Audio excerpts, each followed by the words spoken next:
Macha wine ikati lisusu me nazo kompante. Narati poli haba 2 millions izawati.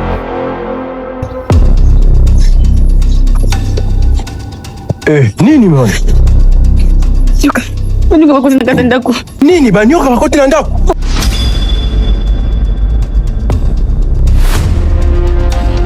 Ingere bazo muna bila spectacle.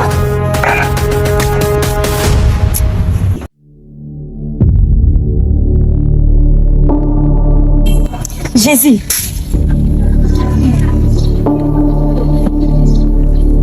Papa, oyi mwana yo na yebiye. Oyilinga ndeni nuti. Komuno jono vi. Grand maître yango te to bengela to na problème yo to bengelo sko ba to na mambo genofi etali nini. Ona mona komuni na Facebook. Mama to bengela na il faut ya résoudre non to na problème to sana ngo awat. Ingere merci. Mais déjà ba koko ba yebi sakinga. Na yebi déjà oja posha mutema na binu. Grand maître heureusement vous ba koko dia ba so ba nyoka baza kuna na ndako. Banani baza kuna? Oh, yo fare ko yebisa ka depinda ko bengo robiti ari au ndio to yebisa ka badoka. Na za prete pona manyoka. Bengelo sunini yo za ku mopesi ba solution to bengelo ko to ko kolala te banyoka bana ndako to sala ndeni ngapu na ko kateti na za awa. Na za prete pona manyoka wana zonga kasilobi. Grand maître to bengo pona solution zonga susu. Nganga ndeni vraiment. Papa tayo ni mo munti kayo mo kazubanga papa to binga ta pastor nga no ko to binga pastor pardon papa uzumunti kayo mo nga ngazubanga mwana nga na lobelo boye na problème te ezala sango ko benga eza pasteur na bino benga ba yanga na posa solution banyoka ba bimana ndako no benga pasteur nga benga ya siko boye mo ça te benga yi. Allez pasteur s'il vous plaît boye non tu as un problème tu as un posa pasteur azoya.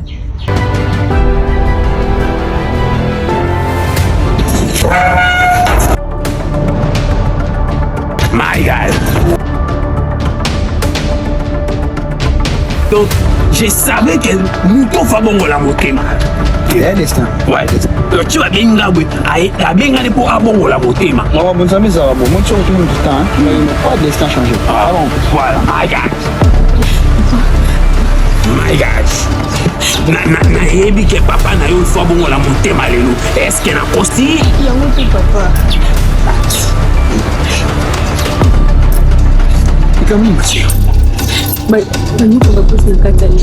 Oh Jesus. Nyoka ya Moïse tole na wala bendele pa mila tenso nyoka pa ba de la. Ele na tena papa na ye ba ite esprit de esprit mo papa pa ndiye mutu obeta mu.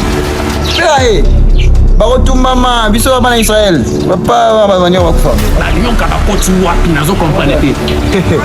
Bon choix. L'homme de Galilée là. Yende bangote.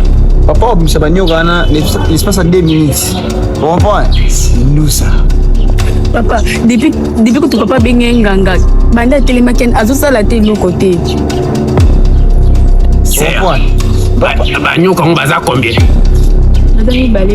Moïse kuto temela manyoka belé kuto bakwaya. Papa, j'ai confiance. Bon vendre, bon kito to vanda, on se banyoka. Papa. Yo. Oza posa tatana molimo kufaliwa banyoka. Bible lobi ne bandira mokili nyoka nde moto azalaki na mokili. Amen. Nyoka azalaki na Satan to Satan. Et alors asali soin malamu abengi nganga ya po nganga na nyoka bava eloko bobemo mobutu aloba tata be mama be. Et alors le banyo wani balé siko yo okota na ye moso nzambi c'est pas trop asie ozwanga mabe. Balobela nyoka yo batata molimo ko c'est bon papa revoir. Toke to solola na nganga wana. Shama na papa. Félicitations. To solola na nganga wana. To tuna so. Question de choix ni. Choix, ça choix bien. Na tuna so ki ba koko balobini. Ngwa sali combien de minutes? Papa tala ko tunza ngo banda tele baki. My God. Papa yango na bengeli obimisa banyoka wana. Shalom bien-aimé. Bakoko balobi nini? Bakoko balobi ba usara 3 jours. Maya. nga consente bango baza 3 jours so babimite nga kenanga. Ah ok. Yango na kotiko yo moko te naza muhumbu na nzambe na memeli yo ancien. Otika na ancien na nzambe bakifona ya ba église. Ancien bon serpent na ebi nga na ancien. Maya. Bino va expliquer un serpent na ancien. Va expliquer bon te na papa. Papa mulimo, ça bon te. Papa molimo ngane papa na molimo. Ngane papa na molimo. Otika na yeti. On expliquer. Bon expliquer na banyoka ke nga na ancien. Ko banyoka ba yebi te. Wana yo zokendo zotika biso. Na kete, na bino expliquer yende. Bien aimé. Banyoka. Bondi la pona biso. Biso pe to bondi la pona mais yo soki pe na banyoka. Bino bolia bambonga pamba Baba bondi. Yo nyoka zao. Yo bondi baba bondi. Bade nyoka bino bo mitamonga pe mongo. Non finga. Ah.